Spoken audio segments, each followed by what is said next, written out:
João, capítulo 8, versículos 31 a 36.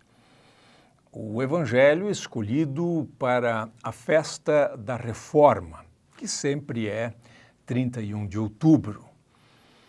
É um texto tradicional, tradicionalíssimo até. Junto com ele vem o Salmo 46, não poderia ser diferente. O texto de epístola é Apocalipse 14, 6, 7, aquele anjo que voa no meio do céu trazendo um evangelho eterno também, uma leitura bem tradicional, associada com a figura de Lutero, ao menos dentro da tradição luterana. E a epístola é, digamos assim, somente o cerne da Bíblia, né? Romanos 3, 19 a 28. Decifrar ou expor esse texto de Romanos 3 é um senhor de um desafio. É um texto complexo, especialmente no texto na Bíblia de Almeida. Nesses momentos eu prefiro ler, se não for pregar esse texto, prefiro ler numa tradução mais simples, como a Bíblia na linguagem de hoje, porque ao menos se tem uma noção mais clara do impacto ou do conteúdo do texto como um todo. Mas vamos ao texto de João, capítulo 8, 31 a 36. A perícope começa no meio do parágrafo, na verdade o 30, diz assim que depois que ele tinha falado essas coisas, muitos creram nele. E aí começa o 31. Elegen ho Jesus pros tus pepisteukotas auto judaios. Então, dizia ou começou a dizer Jesus, de novo, tão comum no grego do Novo Testamento, o sujeito vir depois do verbo, dizia Jesus, Jesus começou a dizer a quem? Pros tus pepisteukotas auto, aos que tinham confiado nele, judeus. Pepisteukotas é uma forma do particípio perfeito. Se nota pela reduplicação, o pepisteukotas. O verbo é pisteu e o capa indica que é o perfeito. João gosta de usar os verbos no aspecto do perfeito. E aqui, então, um particípio perfeito, é uma coisa meio rara no Novo Testamento. Então, eles tinham confiado em Jesus, eles eram judeus, e aí Jesus diz aquele texto que é tão conhecido, ean himeis meinete entologoto emo, aletos matetai mu este. Kai gnoseste, isso agora é o 32, kai gnoseste ten aletheian, kai he aletheia eleuterosei himas. Judeus é um termo um tanto quanto incômodo para muitos tradutores aqui em João, especialmente nesses tempos assim modernos, com toda essa preocupação com manifestações ou formulações antissemitas, mas essa não era uma preocupação no tempo do evangelista, e o termo judeus tem diferentes significados em João. Às vezes é o povo judeu como um todo, ali em Jerusalém. Aqui são aqueles que haviam crido em Jesus, às vezes são os líderes que são opostos ou hostis a Jesus, enfim, não é tão complicado assim, mas a Bíblia na linguagem de hoje sempre coloca líderes judeus, né? Para não dizer que são todos os judeus, essa coisa toda. Então Jesus diz, ean himeis meinete. Esse ean é um se hipotético no sentido de uma projeção de um quadro. Não é ei, mas é ean e vai ser seguido do subjuntivo. Se vocês permanecerem, entologoto emo. Na palavra a minha. Isso é uma maneira de fazer aditivação em grego, é repetir o artigo e colocar o aditivo ao lado. Podia ser também ento emo logo, mas o normal em grego é repetir o artigo e colocar o adjetivo na sequência. Na minha palavra. Agora, o que é essa palavra de Jesus? É a palavra de Deus? É. Mas pelo uso do termo logos, é a fala de Jesus. É aquilo que ele acabou de dizer ou aquilo que ele ensinou. Não é em si uma referência direta a Bíblia, a palavra de Deus como um todo, mas a gente pode, evidentemente, ampliar e incluir toda ela. Mas aqui se trata do discurso de Jesus, do que Jesus falou. E também, o que é permanecer na palavra de Jesus? Há uma tendência de ler isso assim em termos de lei, obedecer aos mandamentos. Mas não é só mandamentos, Jesus tem muito mais a ensinar. Ou seja, ele não está dando mandamentos aqui em João, ele está revelando quem ele é e quem é o Pai. Ou seja, ficar na palavra de Jesus é levar a sério o que ele ensina no Evangelho. Não em Deuteronômio, mas aqui no Evangelho. Se vocês permanecerem na minha fala, no que eu estou dizendo, vocês são verdadeiramente discípulos meus. Aqui, evidentemente, discípulos num sentido mais amplo do que 12, né? É claro, né? Porque eles não eram do grupo dos 12 discípulos. Kai gnoseste, 32, e conhecereis a verdade, kai realete, e a verdade libertará a vocês. Conhecereis, ou vocês conhecerão, a verdade. O que é a verdade? O tema da verdade não aparece aqui, mas pela sequência da fala de Jesus vai ficar claro que verdade aqui não é o oposto do erro, não é o oposto do engano. Verdade é o oposto de pecado, né? E verdade, como Jesus diz que ele é o caminho à verdade, a verdade não existe fora de Jesus. Verdade é o absoluto, aquilo que a gente poderia dizer assim, a revelação de Deus. A verdade é Deus. Daria para dizer, vocês conhecerão Deus como ele de fato é. E esse conhecimento vai libertar vocês. O termo da liberdade também é raro na Bíblia, especialmente também em Paulo, ele aparece algumas vezes apenas, aqui, né? E por isso a reforma é a festa da liberdade. Então o tema da liberdade é um tema caro nesse dia, e aqui ele aparece, né? Eleuterol é o verbo. Aí os judeus, eles replicam, né?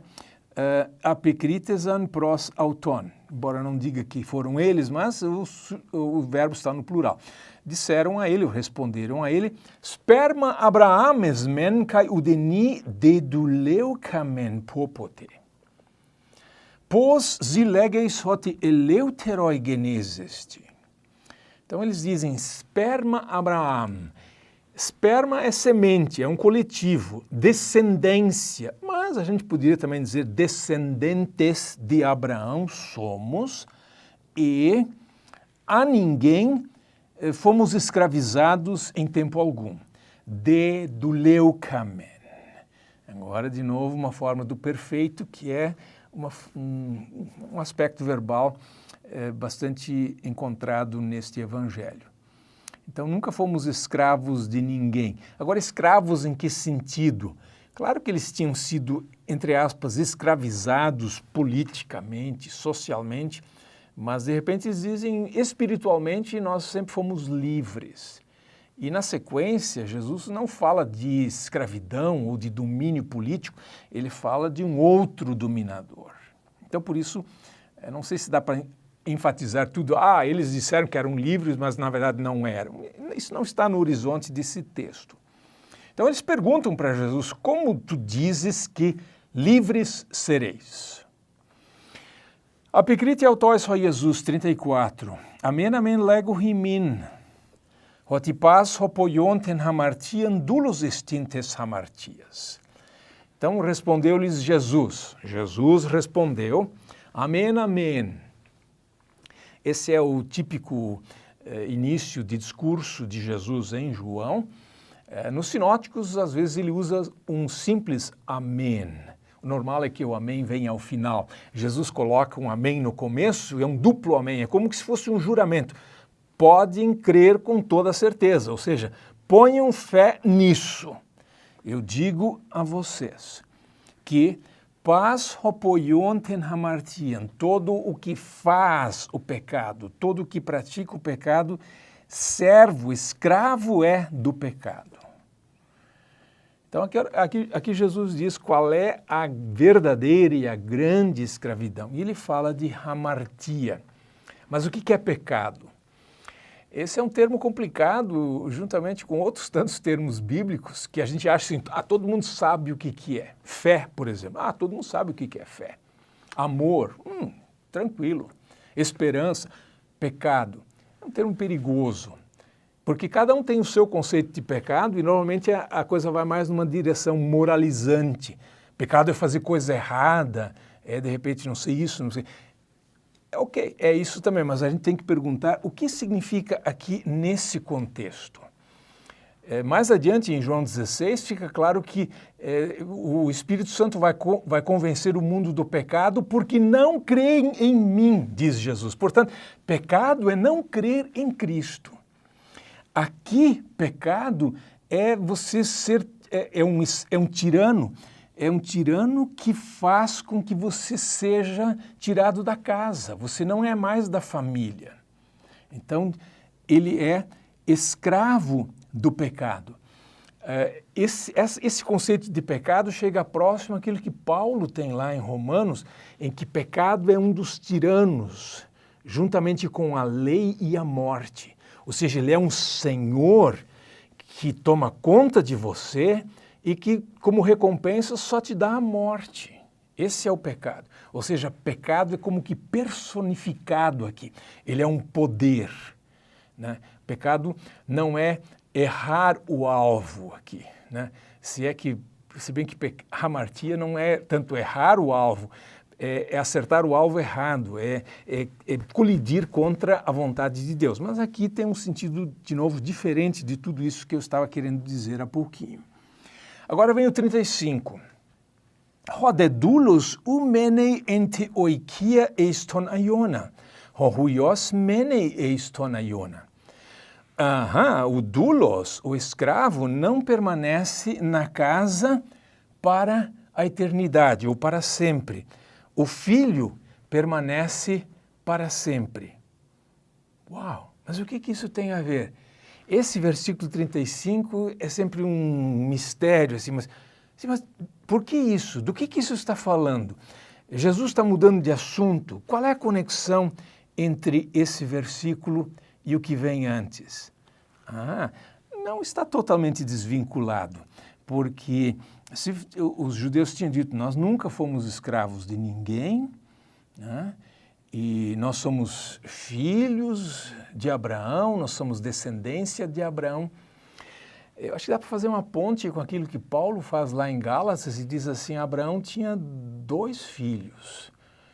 Um que nasceu da livre e outro que nasceu da escrava. Ele diz assim, cuidado na mão de que mãe vocês vão pegar. Se vocês pegarem na mão da mulher errada, da esposa errada de Abraão, vocês estão pegando na mão da escrava e serão escravos. Tem que pegar na mão da Sara. Aí vocês são filhos. E é o que Jesus está dizendo aqui também. Ele diz, se vocês forem escravos, vocês não têm permanência garantida na casa. Assim como Ismael foi ejetado. Ele foi colocado para fora. Quem ficou na casa foi Isaque. Agora, também fica a dúvida, quem é esse filho? O filho permanece. O filho poderia ser aquele filho com F minúsculo, mas poderia ser uma referência ao filho, porque logo na sequência Jesus diz, seu filho libertar vocês. Então, há essa ambiguidade aqui. Mas é importante ver o 35 como parte do discurso de Jesus e como uma advertência. Cuidado, não tomem, digamos assim, como uma coisa mais certa do mundo que vocês são filhos. Se vocês não forem filhos, se vocês não forem da família, se vocês não forem de fato descendência de Abraão pela fé, vocês são escravos e vocês serão colocados para fora da casa. E aí Jesus conclui, versículo 36, Ean hohuios himas eleuterose, ontos eleuteroi exeste. Se, pois, o Filho libertar vocês, ontos, verdadeiramente livres vocês serão. Vocês serão livres de verdade, como diz uma tradução. Então esse é o texto, e o texto para a reforma, texto conhecido. Eu sei que é comum a gente pregar só um pedacinho, pegar um trecho, pegar outro trecho. O texto não é tão longo. Por que não pregar o texto todo? Melhor pregar perícopes do que pregar textos ou versículos. Só cuidado com o texto. Se você for pegar uma parte, eu sempre digo, a pior coisa que pode acontecer na festa da reforma é pregar de forma a destruir a mensagem da reforma. É desconstruir a reforma no dia da reforma. Por isso é um dia perigoso para pregar. Se você, por exemplo, pegar isso aqui, né? Se vocês permanecerem na minha palavra, são verdadeiros. Olha, esse é perigoso. Por quê?